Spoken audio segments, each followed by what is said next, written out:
Assalamualaikum, hai apa kabar semuanya? Saya Sahira Maharani akan membahas materi tentang jaringan tumbuhan.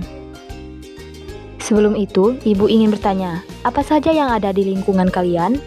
Ya, betul sekali, di lingkungan kita terdapat rumah, makhluk hidup, mobil, motor, dan tumbuhan.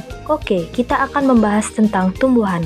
Struktur tumbuhan terdiri dari daun, batang, akar, dan buah. Selain itu, ada jaringan tumbuhan. Untuk pemahaman lebih lanjut, yuk simak terus videonya. Sebelum itu, Ibu akan menyebutkan tujuan pembelajaran kita. Yang pertama, mendeskripsikan pengertian jaringan tumbuhan, mendeskripsikan apa saja macamnya, mendeskripsikan struktur dengan fungsinya. Oke, lanjut. Apa itu jaringan tumbuhan? Jadi, jaringan tumbuhan ialah sekumpulan sel dengan fungsi khusus yang menyusun tumbuhan. Jaringan ini terbagi menjadi dua, yaitu jaringan meristem dan jaringan dewasa. Jaringan meristem adalah jaringan pada tumbuhan yang tersusun atas sel-sel yang aktif membelah. Sifat-sifat jaringan meristem sebagai berikut, terdiri dari atas sel-sel muda dalam fase pertumbuhan dan pembelahan. Biasanya tidak ditemukan adanya ruang antar sel di antara sel-sel meristem, bentuk sel bulat, lonjong, atau poligonal dengan dinding sel yang tipis. Masing-masing sel kaya akan sitoplasma, vakuola sel sangat kecil, atau mungkin tidak ada sama sekali. Berdasarkan asal terbentuknya, jaringan meristem terbagi menjadi dua, ada meristem primer dan meristem sekunder. Meristem sekunder berasal dari sel-sel dewasa yang berubah sifatnya menjadi sel-sel merismatik, sedangkan meristem primer adalah sel-selnya berkembang dari sel-sel embrionik. Berdasarkan letaknya batang, jaringan meristem dibedakan menjadi tiga sebagai berikut. Yang pertama, meristem lateral atau meristem samping, yaitu aktivitas meristem lateral akan membentuk jaringan sekunder. Yang kedua, meristem interkalar, yaitu meristem antara, terdapat di jaringan dewasa. Yang ketiga, meristem apikal atau meristem ujung, terdapat di ujung batang atau pucuk utama.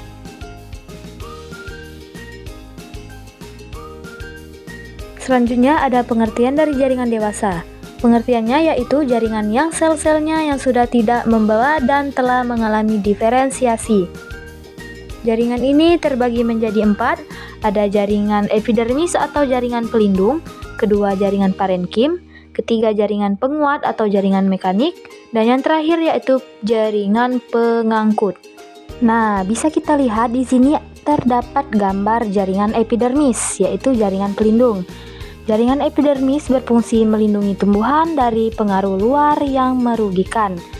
Jaringan epidermis tersusun secara rapat, umumnya terdiri dari atas satu lapisan sel dan terletak di permukaan tubuh tumbuhan. Selain sebagai pelindung, jaringan epidermis juga berfungsi sebagai tempat pertukaran zat. Epidermis pada permukaan daun dan batang biasanya dilapisi kutikula. Gambar selanjutnya yaitu jaringan parenkim. Jaringan dasar mempunyai ciri-ciri yaitu sebagai berikut. Berbentuk segi banyak atau polihedral, terdiri dari atas sel-sel hidup, letak selnya renggang sehingga mempunyai banyak ruang antar sel. Jaringan penguat pada tumbuhan digunakan untuk memperkukuh tubuh pada tumbuhan. Berdasarkan bentuk dan sifatnya, jaringan mekanik dibedakan menjadi jaringan kolenkim dan jaringan sklerenkim. Gambar yang terakhir merupakan jaringan pengangkut atau jaringan vaskuler. Jaringan pengangkut pada tumbuhan adalah xilem dan phloem. Xilem berfungsi mengangkut air dan zat-zat mineral hara dari akar ke daun, sedangkan phloem berfungsi mengangkut dan mengedarkan zat makanan hasil fotosintesis dari daun ke seluruh bagian tubuh. Struktur dan fungsi organ tumbuhan dimulai dari akar. Akar umumnya terdapat di bawah tanah dan merupakan kelanjutan dari sumbu tanaman. Fungsi akar untuk tumbuhan sebagai berikut. Tempat melekatnya tumbuhan pada media tanah, menyerap air dan unsur hara. Pada beberapa tanaman digunakan sebagai tempat penyimpanan makanan. Selanjutnya, batang merupakan organ tempat lintasan makanan sebagai hasil fotosintesis yang diproduksi oleh daun. Selanjutnya daun. Daun terdapat di bagian atas tumbuhan dan melekat pada batang, berbentuk pipi melebar dan pada umumnya berwarna hijau karena mengandung kloroplas di dalam sel-selnya. Selanjutnya buah dan biji. Terbentuk dalam satu kesatuan. Pada tumbuhan Angiospermae, biji tertutup daging buah, sedangkan pada tumbuhan Gymnospermae, biji tidak tertutup oleh daging buah. Bunga merupakan organ tambahan pada tumbuhan, berwarna menarik, berbau harum, dan mengandung madu.